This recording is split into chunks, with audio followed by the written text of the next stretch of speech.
great day today is that we're joined together in friendship and fellowship, serving the great people of the Eastern Shore.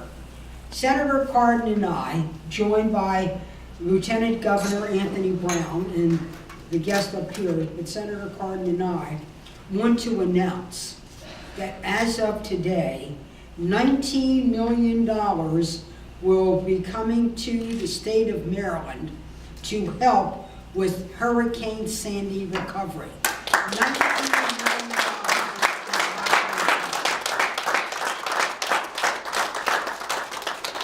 This is possible because of what we've all done and that we all did working together. This is the first anniversary of Hurricane Sandy.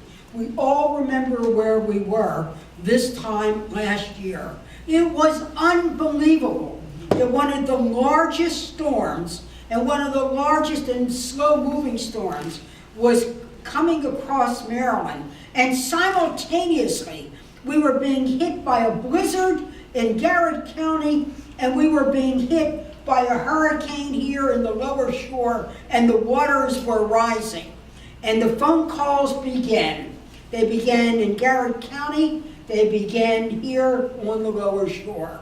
Well, we couldn't believe what was happening in the lower shore. Rain, pound, tides were rising.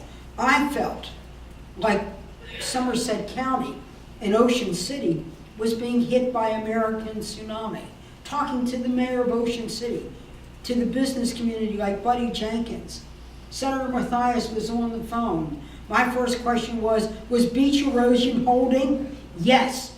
They said the Ferris wheel was going down, and I said, well, Ferris wheel's one thing, piers are another, but what about the $1 billion worth of business? So we heard beach erosion was holding, but the news was not that good out of Crisfield.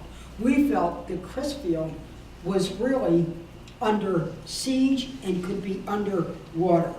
Well, Team Maryland went to work, and I was so proud of the way we all worked together, calling each other, working together, and the way people responded. The National Guard was right up there in Garrett County, but here we had everything from search and rescue. We had swift boats going in to literally carry people out in Zodiacs. Those older women, you know, clutching their dog and heirloom photographs, leaving and not knowing if they would have anything to come back to. So we survived the hours of the storm. The storm subsided, and then we saw mud. We saw debris. But we thought hope and help was on the way with FEMA. Well, we called FEMA. FEMA said they were coming, but they were in New York and New Jersey. Well, Ben and Barb, along with Martin and Anthony, said, hello, you've got to come here. And when they did their tour, they initially said they were not sure we would qualify under the regs. Well, listening to Commissioner Simpkins and Mayor Purnell, who was telling us about what was literally happening on the ground, what had happened to business, what had happened to individual homeowners, what had happened to well water, what had happened to crops. Senator Jim Mathias was giving Ben and Barb the whole lowdown on Worcester County as well as Somerset County. We're very grateful for that. On the phone with Governor O'Malley and Anthony Brown. Then we had that famous conference call. And I said, Martin, FEMA tells me they're not eligible. The governor says, they told me the same thing. So I said, how about, who calls Napolitano first? You know her because you were a governor together. I know her because of a cabinet member, and we're kind of short, stout, and feisty together. And so O'Malley led with one punch. I came in with another and said, don't ever think about doing anything for anybody unless we're for what happened with our neighboring states. But you have to come down here and see it. And we then gave detailed anecdotal pictures coming from our local elected officials. And because of that, we encouraged them to have another look. In December, we also held a hearing in the Senate in which Ben and I spoke loudly, pounded the table. They came down, and then on December 14th, they said, actually, we would qualify. Well, that was good news. And the good news has been coming because we did work together. Maryland got another $8 billion in community development block grant money, and FEMA came here. And along the way, for me, I will never forget it, because in the midst of all the fights, on December 17th, Senator Cardin and Lt, the chair of the Appropriations Committee, died. And I found out that news standing on the floor of the United States Senate talking about the hurricane. 3 days later, I became the chair of the full Appropriations Committee.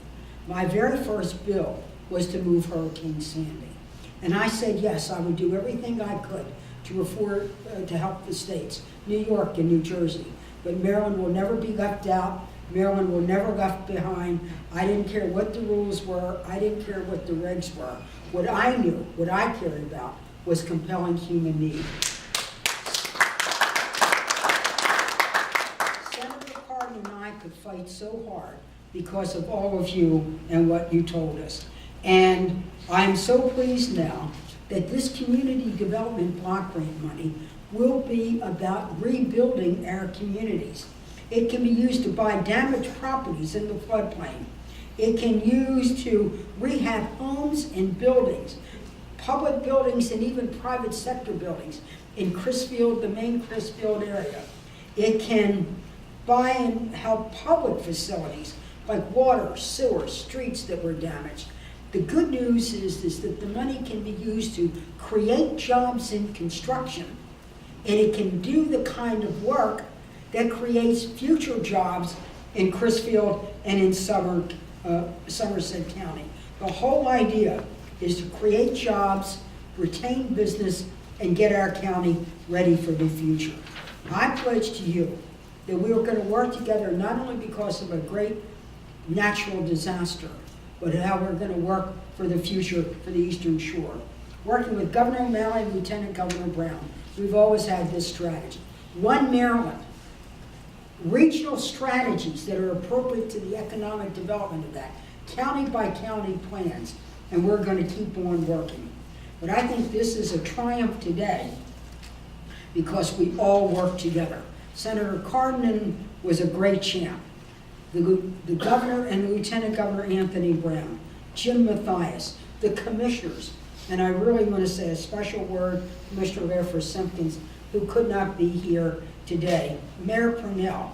And then in came, during the time when we were trying to get help, remember it was October 28th, we went right into the Thanksgiving and the Christmas holidays where we're working so hard. I'd like to thank the Recovery Committee. I know Reverend Betty is here, but John Phoebus and others, all of the faith-based groups, all the grassroots community organizations, all the ones who do what de Tocqueville called the habits of the heart. He said, what makes America great is its Constitution, its belief in the law of the land, but ultimately what's unique about America is they practice the habits of the heart, which is neighbor helping neighbor, and neighbor can count on neighbor. So neighbors, I'm glad we could all work together, and the habits of the heart will now lead to the federal funds to work state and local to rebuild this. So God bless all of you. God bless the fact that we survived. Now let's get on to make sure the Eastern Shore not only survives, but thrives. Yes.